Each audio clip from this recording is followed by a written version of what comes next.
வணக்கம் நண்பர்களே. போன வீடியோவில் 27 நட்சத்திரங்கள் அதோட கிரகங்கள் பார்த்தோம். இப்போ இந்த வீடியோவில் 9 கிரகங்கள் அதனுடைய மாணிக்கங்கள் என்னென்ன அப்படிங்கிறத பார்க்க போகிறோம்.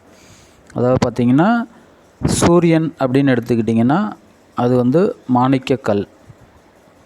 சந்திரன் எடுத்துக்கிட்டிங்கன்னா அது முத்து. செவ்வாயின்னு எடுத்துக்கிட்டிங்கன்னா பவளம். புதன் எடுத்துக்கிட்டிங்கன்னா மரகத பச்சை. வியாழன் அப்படின்னு எடுத்துக்கிட்டிங்கன்னா அதாவது குரு பகவான். வியாழனுக்கு புதன் இது வியாழன் புஷ்பராகம், அதாவது குரு அவர் தான்.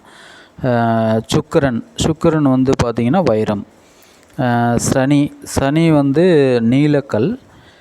ராகுக்கு கோமேதகம். கேதுக்கு வைடூரியம். இது அவங்கவுங்க நட்சத்திரத்துக்கு தகுந்த மாதிரி போடணுமா அப்படின்னா அப்படி கிடையாது. பட் அதுக்கு நம்ம ஜாதகத்தில் எந்த கிரகங்கள் ரொம்ப வலிமையாக இருக்கோ அதை பார்த்துட்டு அதை நம்ம பர்மனெண்ட்டாக போட்டுக்கலாம். அதே மாதிரி அடுத்த இது பார்த்திங்கன்னா அதனுடைய தானியம்.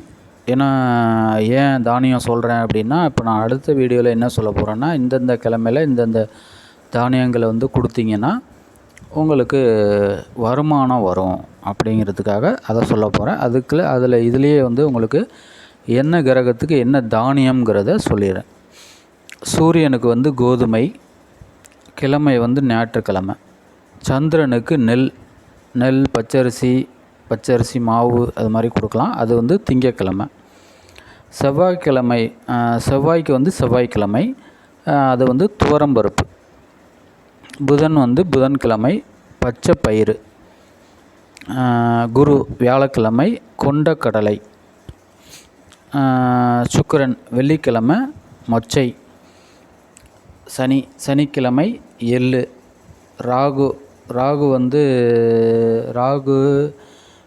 ராகுக்கு உளுந்து. கேதுக்கு கொள்ளு. இப்போ இந்த இது எல்லாமே ஞாபகத்தில் வச்சுக்கோங்க. இல்லைனாலும் அடிக்கடி வீடியோ போட்டு பாருங்கள். ஏன் இதெல்லாம் சொல்லியிருக்கேன் அப்படின்னா, இதை வச்சு நமக்கு எப்படி டெய்லி பணம் வர வைக்கிறது அப்படிங்கிற ரகசியத்தை அடுத்தடுத்த வீடியோவில் நான் சொல்கிறேன். நன்றி, வணக்கம்.